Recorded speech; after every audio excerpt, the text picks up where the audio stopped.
Most of what you've heard about budgeting is probably wrong. How do I know? Because you clicked on this video, which means you're probably trying to fill a gap in your knowledge. Or maybe you're just here to hate watch and leave a down vote.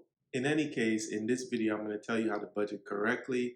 And also, I'm going to tell you why the number one reason you have not been able to stick to a budget. So if you're interested in that, give a like on the video, please and thank you. Subscribe if you're new, and if you're a returning subscriber, what up? Hi, my name is Adrian, and this is Always Talk Money.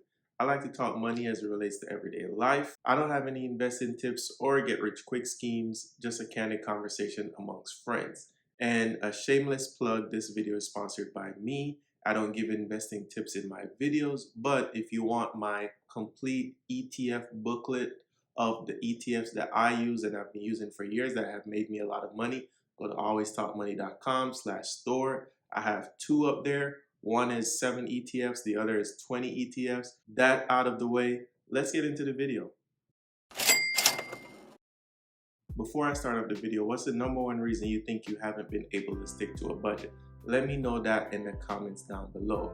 And I will tell you what I think it is by the end of this video. But before I do that, I want to give you guys some tips on how to actually effectively budget. The first tip is to use percentages instead of specific dollar amounts. Now, why do I say that? If for argument's sake, let's say you want to save $100 a week. And no matter what, you're gonna save $100 a week.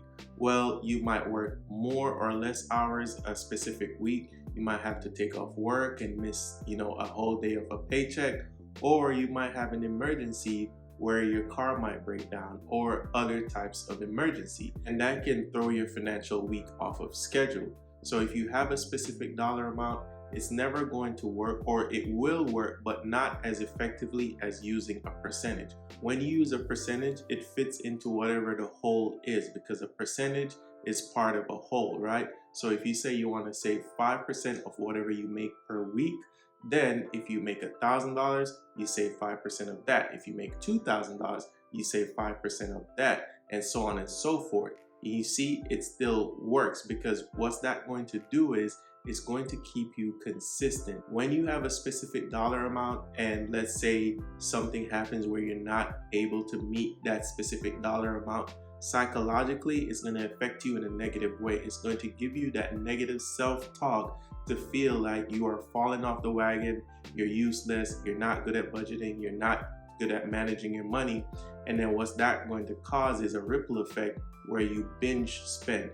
Just like how people binge eat when they feel like they've fallen off their dieting wagon, people tend to binge spend when they're like, you know what, forget this budgeting stuff. I've tried my best, I've fallen off the wagon, and I still haven't gotten any closer to my financial goals.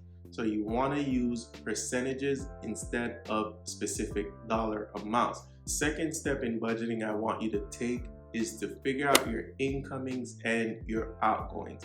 That's your overhead. You kind of have to take your personal life and treat it as a business.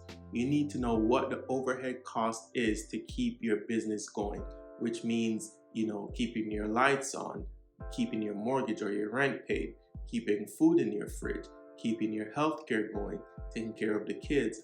All of these things are expenses that you need to add up. All of these are overhead expenses. So once you know all of those, you also need to know what the income is. Do I have just a W-2 job? Do I have a business? Are you an entrepreneur?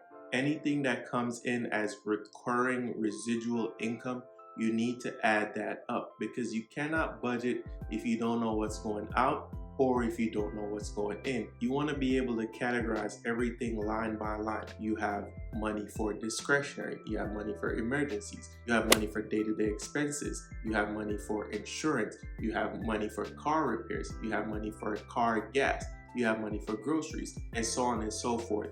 You do that, and then you'll be on top of your budgeting.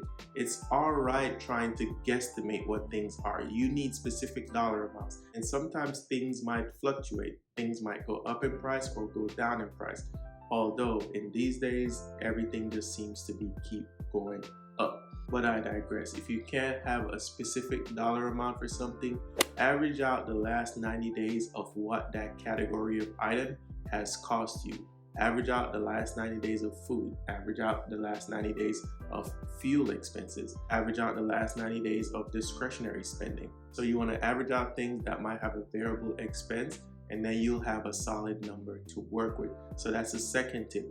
Know what your ingoings and your outgoings are. So before I move on to the third step you need to take when budgeting, please leave a like on the video for the YouTube algorithm, please and thank you. And also, again, please subscribe. We're trying to get these subscribers up. We're trying to get monetized on this channel, guys. Just help me out with that. After you use percentages over specific dollar amounts, and after you know what your ingoings and outgoings are, the third step you need to take is to separate. What does that mean? You need to have separate bank accounts for each category of spending. And I think you should have 5 different bank accounts, and they're broken down as such. You have one bank account that is strictly for all the money that's incoming. So that's just incoming, right? You don't spend any money from this account. You don't have anything that's auto withdrawals or anything coming out of this account other than just money coming in. Then you have your emergency fund. That goes without saying, you know what an emergency fund is. So that's the second account. The third account you want to have is for your discretionary. We all like to live life. I hate when people act like you can live like a monk, don't have fun, don't go out with the boys, don't go on dates, don't enjoy a movie. The summer is coming up. We all want to be outside. So you need to have a discretionary account. Then you're going to have an account for savings/investing. And more for investing, because the emergency fund is for saving, but you need an additional account for saving/investing. And then the fifth account is for your day-to-day living expenses. So let's recap. You have one account that's only for incoming. Then you have an emergency fund. You have a discretionary fund. You have a living expenses fund. And then you have a savings/more leaning towards investing fund. And again, if you want to know some winning ETFs, go to alwaystopmoney.com/store. Go buy that PDF ebook. It will be worth the price, I promise you. Now, why do you want to separate the accounts? It's the same reason why we have a lot of things separated in society. You have a job, right? You go to your job. You have an HR department, you have marketing, you have legal, you have sales, and then you have, customer service and so on and so forth. You don't want to be overlapping things in separate accounts. So once you have this big account that a pool of money, all of your income comes into, that's what it does. Then every single month or every single week or every single time you get paid, you delegate money that needs to be going to separate accounts. So you have 100% of your income going to the big account, right? And let's say for argument's sake, we're going to use these percentages. So you have 100% of your income going into the big account. Let's say you have 50% just delegated to day-to-day living expenses. So that's 50%. Let's say you have 20% going towards savings and investing. So that's 70%.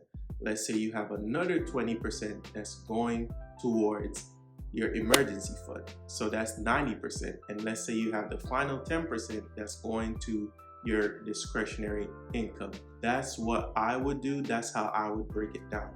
I feel like in my philosophy of personal finance that you should always aim to live off 50% of your income. Why? Simply because you will never really run into any type of financial hardship if you're always just living 50% of your income. A lot of people say live below your means, but if you're making 100K a year and you're living off of 90K, is that really going to help you get ahead financially? It's really not, but technically you are living below your means.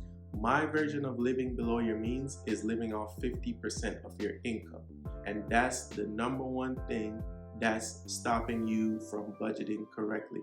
I'm going to tell you what it is right now. Your income.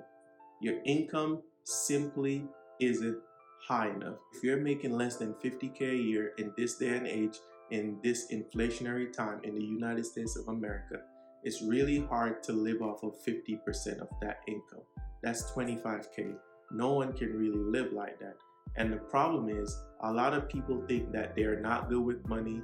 They think that they're losers, they're not disciplined, and so on and so forth. And people will tell them that. But the number one reason you really can't stick to a budget, get ahead financially, is because you don't have the income to be able to get ahead. And I always tell people, if you're at a certain income level, savings and investing and financial freedom and financial independence, it's just simply unattainable. And I hate seeing gurus and people who are doing well in life, especially on YouTube. People who are making a lot of money telling people, oh, you need to cut out the Starbucks, you need to do this, and all of that stuff. None of that will work if your income isn't where it needs to be. That's the number one problem with budgeting. And that's all for today, guys. Leave a like for the YouTube algorithm. Check the links down below. Go to alwaystalkmoney.com. Join our newsletter. I'm giving tips, tricks every single Friday. It's starting May 5th. By the time you see this video, it might already be doing that. New videos every Monday and Thursday morning. And I will see you later. Peace.